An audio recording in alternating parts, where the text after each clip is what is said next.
skills, but I just showed Jewel how we're going to learn the parts of the eye today. Then I do have to quiz you on that during this course, but I'm going to make sure you know it and we're practicing and we're using those parts of the eye, and that's going to bring your art more dimensional, 3D. And do you think you're going to be an eye doctor one day?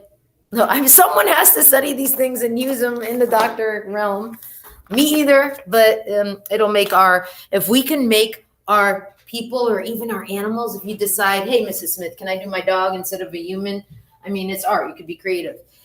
But if you can, that's 5 minutes for bell work. If I could get you to get good at your eyes, yeah. Jules. What was the word again? Horizon line. Horizon line. Do you need to know how to spell it? Because I gave you the Mrs. Smith definition of horizon line, remember? So Jesus said the eye is the window of the soul. So there's something about the eyes, and that's why the Mona Lisa is so world famous, right? Because she's always watching. So if you can get this lesson, and I'm going to have to replay this for Jabari because this is an important key element of any portrait. To make the portrait realistic, we're going to be doing this now together. I'm going to do it on this Promethean board and on my pad when you're ready. And we're going to draw the parts of the eye. You're going to have a sheet as your study guide, right, at the end of this lesson. And then we're going to use the internet. And this is your first project, right? You're going to have a whole week on this. Instead of artist study, we're going to get cool ideas from the internet like I have here. See my butterfly and my colors dripping down, right? This one, keep your eyes on Jesus with the birds flying in there and some trees.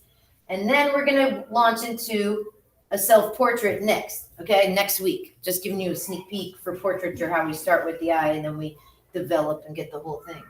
So the eye is drawn out accurately with a step-by-step tutorial. You're going to tell me when you're ready for that. And I'm going to ask that you hold your page like this. We're going to do a big monster eye, okay?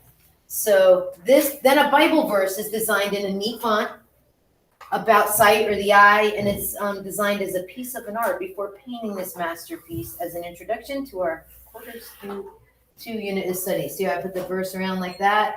Keep your eyes on Jesus. I love that verse, right? Fix your eyes on Jesus. There's lots of different verses about the eye, but and then that's coming up. So the eye, are you ready for the parts of the eye? All right. First step is to draw, and I would leave a little part here because we're going to write out the parts of the eye. Draw an almond shape. I just do a curve on the top and then a curve on the bottom. There's even an artist who does big eyes.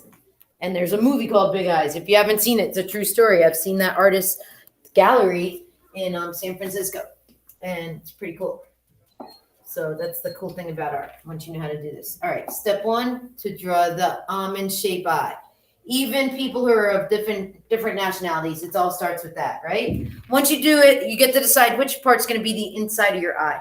You know the inside part that you wipe right there? That's called a tear duct. We're going to write tear duct, number 1. Tear duct. That's one of the areas I have to quiz you on. And you decide where you're going to make your tear duct. I'm going to show you now. I'm going to do my tear duct here. And I'm going to write the word 1. Tear duct. Now, I like right after I do my tear duct to do number 2. Eye thickness. And the eye thickness, if you start, you see how I'm starting right here at the tear duct? It goes around and it follows the parallel line next to it, even though it curves, of the bottom, and it shows depth inside your eye. Does that make sense? So you go from that little tear duct across, right? And sometimes you have to wipe that area out. The way God created our eyes, so cool, right? Like sometimes I've had a little piece of dirt land on that little area, right? And you have to wipe it out. In your eye. Now, if you kind of mess up, you can use an eraser. All right, so you got eye thickness. So we got the first 2 parts. All right. Do you know what the next part's called? But those 2 areas, do you know what they're called?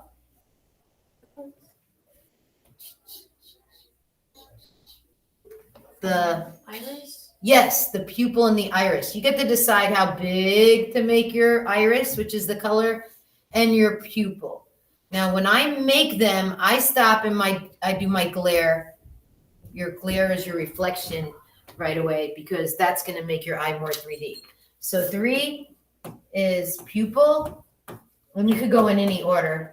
4 is iris, and 5 is glare. And we could do all 3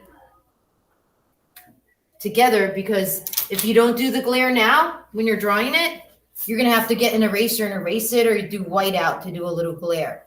But if I could teach you to do the glare, Jules, it's your art's going to be, your person's going to look like it's reflecting, right? The glare shows a reflection usually of light around the person, and it's going to look more realistic, right? So we got to color in. This might be spending another minute on coloring in, because everybody has a black color in their pupil. So we'll take a moment. Do the pupil, the glare, and the iris.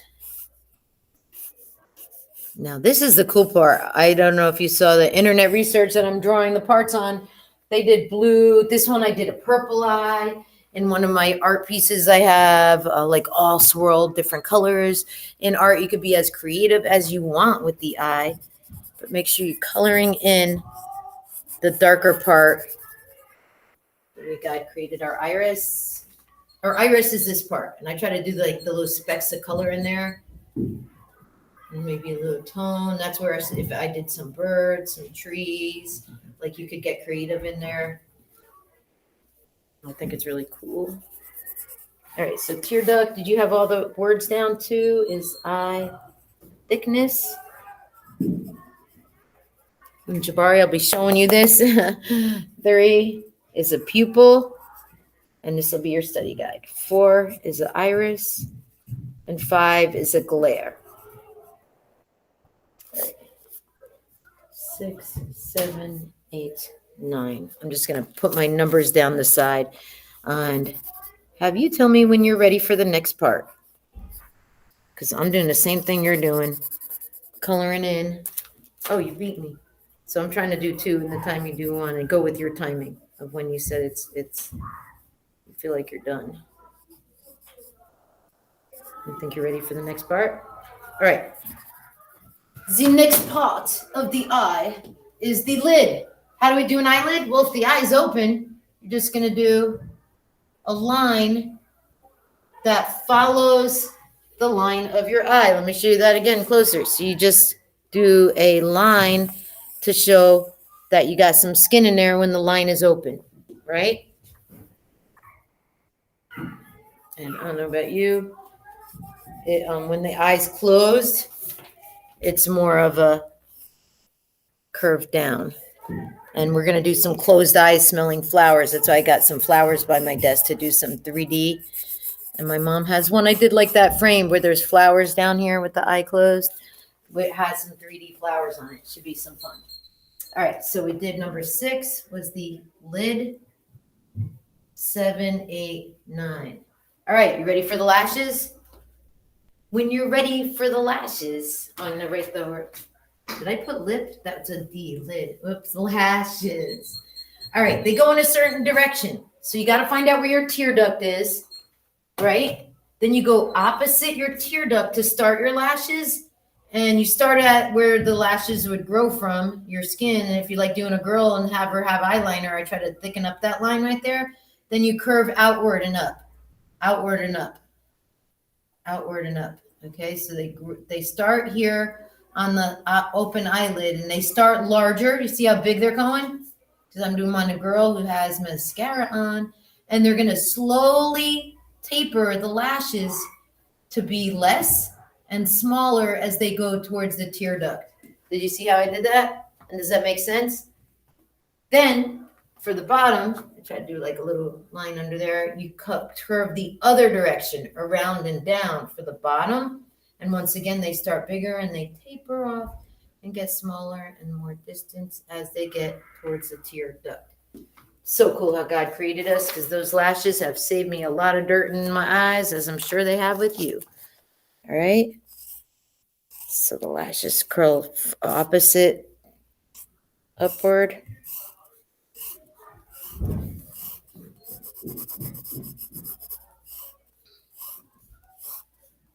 It's harder to see in pencil. I think it's easier to see on the Promethean board when I do it, right? Bottom. Check on how they're doing. Oh yeah, so curving round.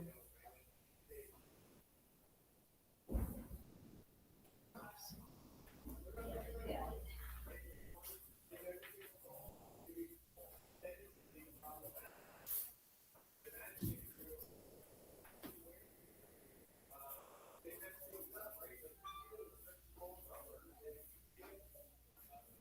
I still can't believe the roofer called during my photography class today. I had to answer.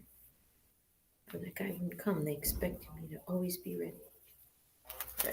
As we're doing this, feel free to talk to me as we're doing these little details, right? Because it takes time. But once you know what to do, what to take your time on, your portraits will come so much more realistic. And now you know why. If you know what to do for the eye, your people will be like they're looking at you, or your animals. I use the same parts of the eye on my animals. And at Hope International School, I had my white tiger picture, and I had, for a quiz, my students tell me what of the 9 parts of the eye I was missing on my white tiger. And one of my students got it, and it was the glare. Ooh. And then I added it on to show, does it add a little more depth? All right, you ready for the last 2 parts? Yeah, all right. So this one, number 8, is shading. And this is where I get to get the eyeballs out. All right, so an eye is a ball, right? Have you seen Pirates of the Caribbean? Where the guy takes his eye out and it rolls around, he has to capture it, or Sing, right? The little lizard. Well, the ball, if you think of light hits on one side and then you do the curved lines, that's the shading there. You want to curve in the corners to show that your eyeball is actually a ball in the socket. Let me show you that with the pencil. So you're going to do some curved lines around the side, then I'm going to blend it. You see how it's going to make my eye look a little more rounded? And this is where I get to get out the eyeballs. Have you seen them behind my desk, Jules? I pulled them up one other time. We missed because of Hurricane Ian, my week where we were going to do still lifes.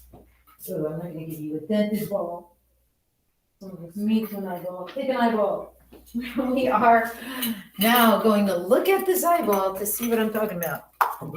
Oops, an eyeball went flying. All right, so an eyeball is a sphere. It's a ball, right? And do you see the sides of your ball? Like, look at your ball, look at my ball. Has the shading. So that's why whenever I teach about eyes, we always do a ball out of the socket down here. And that's why we have our beautiful still life model. Hey. Just returning these scissors, so I just left on the table. I didn't know. Oh, thank you so much. Yeah, I figured you didn't want to like. Yeah, why waste, right? They belong to someone, you know. Yeah, thank you so much. All right, so the eyeball out of the socket is there. I try to do the pupil and the iris and then the tone and then a little shadow. And I think once you draw an eyeball out of the socket, you're always going to remember to do the shading in the sides. Does that make sense? Because then you're going to remember that part of the eye, the shading, because you have seen the ball and the dimension the shading brings. So the shading goes around the corner of the eyes. All right, now you see why we're doing it out of the socket, right, Jules? All right, so shading. Oh my goodness, we're down to the last part. And I'm going to let you guess what that part of the eye is. You can look at my eye and look above my eye for the clue. Yay, you got it. See, I knew you could figure it out. Eyebrow. So these are things you look at every day, right? So what I get to quiz you on is actually not that hard if you think about it and use a mirror. All right, so instead of doing a straight eyebrow across like that, in art, you think about the curve you would do above the eye, and you do a little hair at a time. Little hairs. That's why people pluck if they get too many, right? The eyebrows. So the eyebrows, if you can get you to do it, the curve by going like this, right? Then you're going to have your eyebrows a little more realistic by doing them as little hairs. So you go around where your eyebrow is going to be, and then you do the little hairs.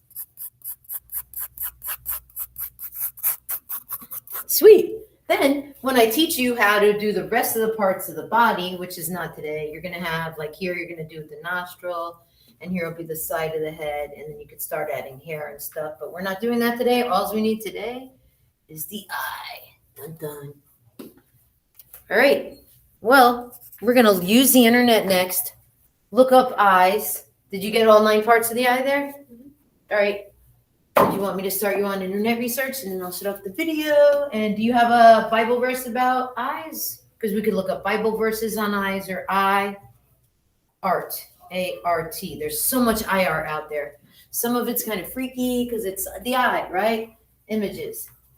So you can use the internet. You can get me to print out because this is a week-long first introduction to quarter 2. Ew, this one's really freaky.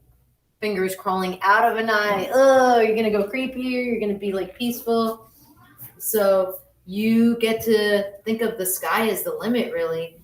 Get creative, use the internet, as long as you have an eye. And then within that eye, I like doing the ones that show like a scene in the eye, or you can do like this has flowers coming from the eye. Some of them have like a clock. This one has, so some of them really go a little, I mean, when you get ideas, some of them have the nature above it. Some of them have the nature in the eye. Wow, that one has a waterfall coming out of the eye. There's a lot of eye art. Wow. This one has a building around the eye. Is there anything that piques your interest? I'm going to look at the art. Oh, yeah, this is this one with the building. This is the kind of art I think looks really cool when you do the art in the eye. Like, so it's that has a whole scene. Wow. This one, there's a lot of different ones. So is any of this interesting to you? I don't know. So this is where you get to look up stuff. Ooh, this one's a moon in the eye. That's a person stuck in the eye. That's kind of scary and creepy. So this one's a bird in the eye. Wow, there's a lot. You could see, I'm just getting you started, right? And there's a lot of eye art ideas. And this is the part where we're just kind of using the internet, getting ideas, getting to think out of the box and do surrealism. Can you say surrealism? Surrealism. Surrealism, do you know what it means? To like do things that aren't real. Exactly. Surreal, where it can't be real. So it's surreal, man. It's kind of, and that's what Salvador Dali is famous for. And where it can't be real, it's surreal. Like she has a magenta pink eye, so that's the whole point, is to have fun, to do a surrealism eye, and to think of a Bible verse. So eye art, I'm going to put surrealism, S-U-R-R-E-A-L-I-S-M. I'm going to put forest. I like the one with the forest in the eye, if you haven't seen that one. And do you want me to look up Bible verses, or do you want to do that on your own? Oh, I can.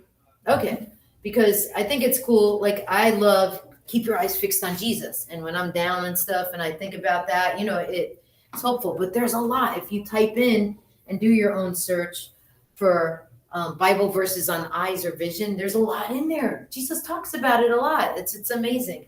So actually, I'm interested in which one you'll pick. Well, then I'm going to end the lesson with one of the world's most famous surrealism eye. This is by Renee Marguerite, who was a surrealist artist with Salvador Dali. Renee Marguerite, who started surrealism, and that's Dali. You've heard of Dali? I've been over now from the video lesson. Dun dun. All right, I'm going to stop recording.